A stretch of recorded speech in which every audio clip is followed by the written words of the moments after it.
कक्षा 10 NCERT गणित प्रश्नावली 12.1 सवाल संख्या पहला है। इसमें दिया गया है दो घनों जिनमें से प्रत्येक का आयतन 64 सेंटीमीटर क्यूब है के संलग्न फलकों को मिलाकर एक ठोस बनाया जाता है। इससे प्राप्त घनाभ का पृष्ठीय क्षेत्रफल ज्ञात कीजिए। तो इसमें दो घनों को सटाकर एक बड़ा ठोस बना दिया गया है। ये मान लीजिए हम घन बनाते हैं, ये पहला घन है। तो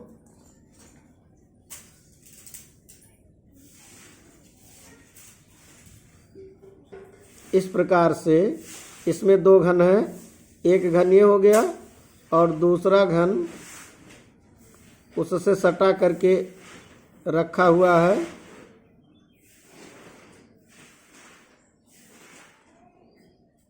ये दो घन सटा करके रख दिया गया है। अब इसमें ठोस बनाया गया है। इसमें प्राप्त घनाभ का पृष्ठीय क्षेत्रफल ज्ञात करना है। तो इसमें घनाभ का पृष्ठीय क्षेत्रफल पूरे ठोस का ज्ञात करना है। और माना प्रत्येक घन की भुजा जो है ए है। माना प्रत्येक घन की भुजा, माना प्रत्येक घन की भुजा कितना है? ए सेंटीमीटर। प्रत्येक घन की भुजा कितनी है? ए सेंटीमीटर है।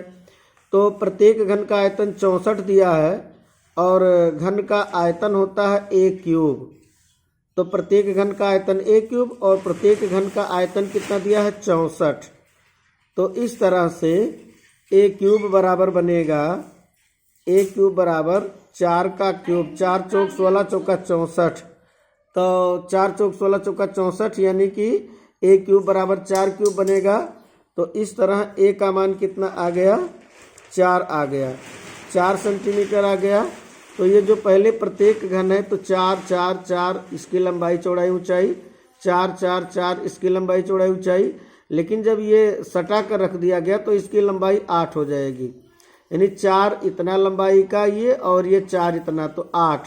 तो इस तरह यानी कि बने हुए ठोस की लंबाई, बने हुए ठोस की लंबाई, बने हुए ठोस की लंबाई कितनी होगी? 8 सेंटीमीटर होगी, 8 सेंटीमीटर। और ये लंबाई जब 8 सेंटीमीटर होगा तो चौड़ाई 4 रहेगा, ऊंचाई 4 रहेगा। तो इसका जो चौड़ाई होगा ये 4 होगा और ऊंचाई 4 होगा।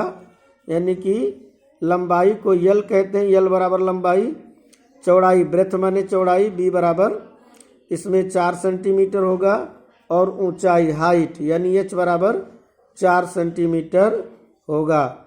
तो जब दोनों घनों को मिला करके एक ठोस बनाएंगे तो जब सटा कर रखेंगे तो ये लंबाई बढ़ जाएगी, लंबाई 8 सेंटीमीटर हो जाएगी और चौड़ाई 4 सेंटीमीटर और ऊंचाई 4 सेंटीमीटर।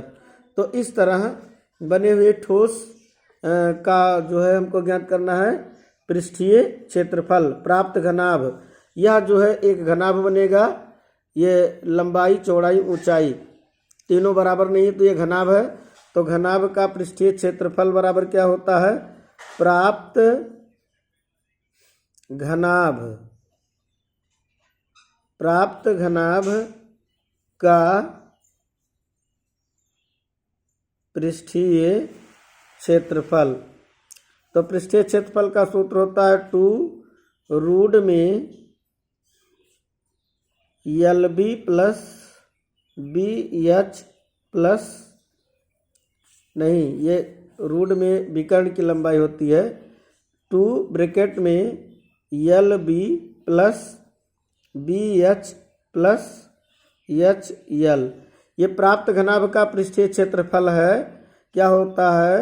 इक्वल 2 ब्रैकेट में LB plus BH plus HL।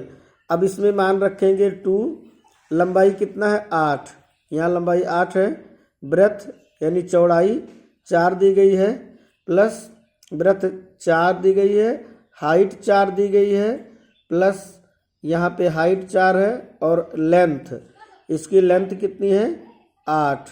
तो अब जब कैलकुलेट करेंगे तो कितना आएगा 8 चौक 32, 4 चौक 16 प्लस 8 चौक 32। तो अब ये कितना हो जाएगा 32 32 64, 64 और 16 तो 64 6 70 10 80, यानी 2 गुणे 80। तो अब गुणा करेंगे 80 दूना 160 वर्ग सेंटीमीटर, यानी कि जब दोनों घनों को सटा कर रख देंगे तो एक प्राप्त घनाभ बनेगा। घनाभ प्राप्त होगा तो इस प्राप्त घनाभ का जो पृष्ठीय क्षेत्रफल आएगा ये आएगा 160 वर्ग सेंटीमीटर। यानी कि ये प्रश्न पूरा एक साथ देख लेते हैं। इसमें दिया गया था अलग अलग दो घनाभ हमने सटा करके रखा, तो एक घनाभ अलग अलग दो घन दिया गया था, इसको जब सटा कर रखेंगे तो एक घनाभ बनेगा। और जो अलग अलग घनाभ है उनका आयतन 64 64 प्रत्येक का दिया गया था।